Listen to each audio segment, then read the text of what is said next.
You guys, I have so much to update you. I've been gone for a month. Haven't really put anything out in a while, but there's a lot of changes coming. I finally made my Sony presets for Capture One and Lightroom. I'm always doing Capture One. Everyone's always saying, oh, you never make for Lightroom. Lightroom just isn't as powerful. So I'll be honest, the Lightroom versions are not as clean and good as the Capture One versions. It is what it is. There's only so much I can do in Lightroom versus Capture One's algorithms behind the curves is just next level, way cleaner, way more precise. So on all these shoots, I was mainly using the A7R5 with the Tamron 35 to 150, but I like to shoot this guy a lot too. This is the Fujifilm GA645ZI, shoots medium format film, usually shooting Portra 400. You guys can see on the left, this is a film shot. This is Portra 400. It was scanned on a Fuji Frontier scanner. This is straight from the Last Good Film Lab in Los Angeles. Yeah, they're pretty freaking great. And they're one of the last few labs that have a Frontier scanner. And this is the Sony picture straight out of camera. So yeah, all these presets are based off film looks. And then from there, it's then based off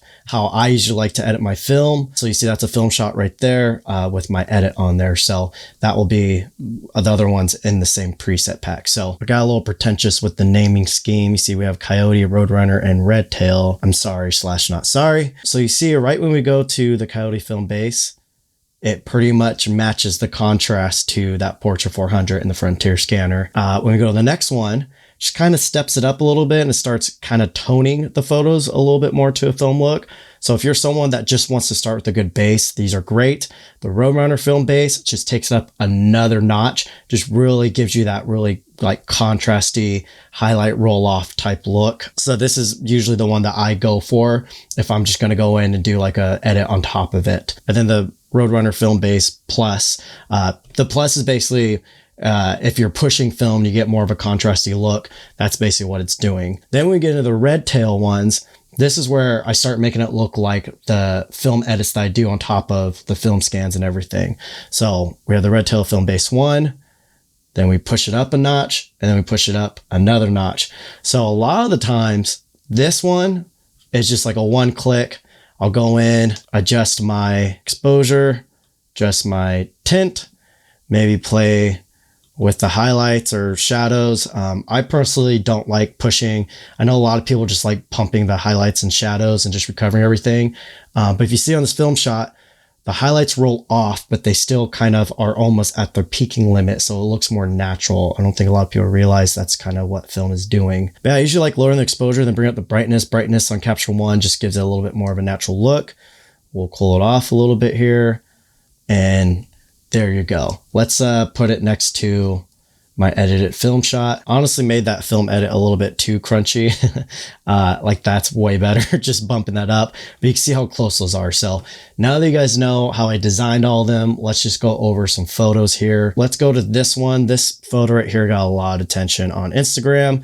You see all I'm doing is I'm boosting up the brightness on it. Now let's go through the presets again. So you see film base just looks fantastic on there. Pretty much gives you that silky satin type film crunchy contrast look. And then the push, again, we're starting to push a little bit of toning in there. And then the Roadrunner, again, it's pumping it up more and pushing it, same thing. I mean, once again, look at the Redtail film base pushed twice.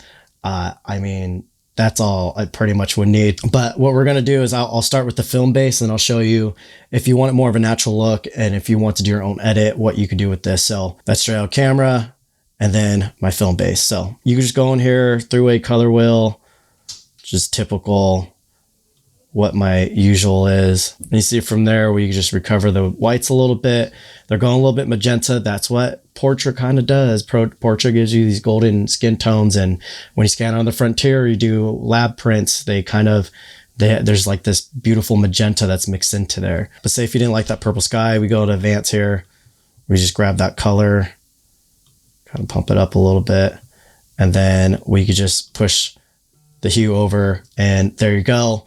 There's a lot of things you could do with this, but you see just those simple things, the decent edit. Let's go with one with more grass. So again, the straight up camera, if you see the Coyote film base, kind of boring.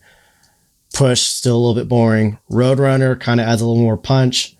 Roadrunner push, again, it's kind of stretching a little bit more. But then you see the red tail. You guys can see I'm smiling right away when I put this on. Let's just do the red tail film base. Let's lower the brightness here, recover those highlights we want to. We could warm this up, do more of a warmer look. Let's go to our dehaze tool. Let's just pump up the dehaze a little bit there. And there you go. Like, pretty freaking cool. Here's a before and there's an after. So you see just a few clicks. Getting a pretty cool film look in my opinion. So once again, the straight off camera, I just bumped the exposure a little bit. You can see the A7R5 has tons of dynamic range. We could recover those if we wanted to, but personally, I'm just going to keep them like that for now. So there's the film base. So again, I shot more film in this setup too, and the contrast is very similar on here. You just see how milky those highlights look. It's amazing. Again, the straight off camera, that's the film base. Film base push. So on this one, you kind of see what I'm doing a little bit more in the toning. I'm kind of pulling everything back and bringing everything together, if that makes sense. The Roadrunner. So again, this is the film base and then the Roadrunner. You see the Roadrunner is very similar, but it's just really pushing that milkiness even more. And then Roadrunner push, again, it's just adding toning to that. Red tail film push, like literally. So that's the red tail film push twice, push a little magenta, maybe cool it off a little bit. Like, that's literally all you would need. If you want to recover those highlights, you could. Want to recover some more of those blacks, you could. Yeah, like that edit's good to go. It's pretty, I don't know, to me, that's pretty wild that it's that easy. So this one has a lot of contrasty lights. We're shooting midday. So I think this is a good way to kind of show you guys what this could do. Again, this is straight out of camera right here. Here's the film base one. That looks great. It's a little hot though. So let's just lower the exposure here a bit. So there's our Coyote film base. There's a Coyote film base pushed, very subtle. Roadrunner film base pushed. Once again, the red tail, like that. That's all I ever needed. Like, it's there. Say if you want to warm it up, say if you want to go super warm.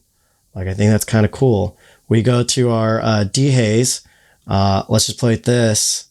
And you see you get a flat look. You can still get a modern look.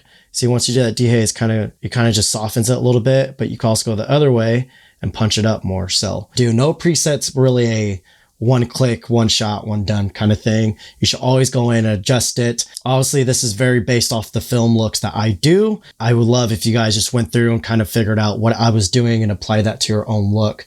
Cause that's how you get work, is just being like having an individual look, a unique look. Otherwise you're just a commodity and, the cheaper person's going to get the gig from you. So that's pretty much it. So again, they're for Capture One and Lightroom. The Lightroom ones are not going to look nearly as good. They're going to be similar, but they're going to fall apart a lot faster if your lighting's not great on the shot. That's just how Lightroom works. Like, Lightroom's a lot easier to get like that bright and airy pastel type wedding look. But when it comes to more of these cinematic filmic looks, if there's very nuanced color details going on in there and contrast, and the algorithms behind Lightroom just cannot handle all those subtle adjustments. They fall apart really fast. So yeah, hope you guys enjoy them. If you guys start using them, feel free to DM me shots. I love seeing what you guys do with them. And yeah, that's it. Peace.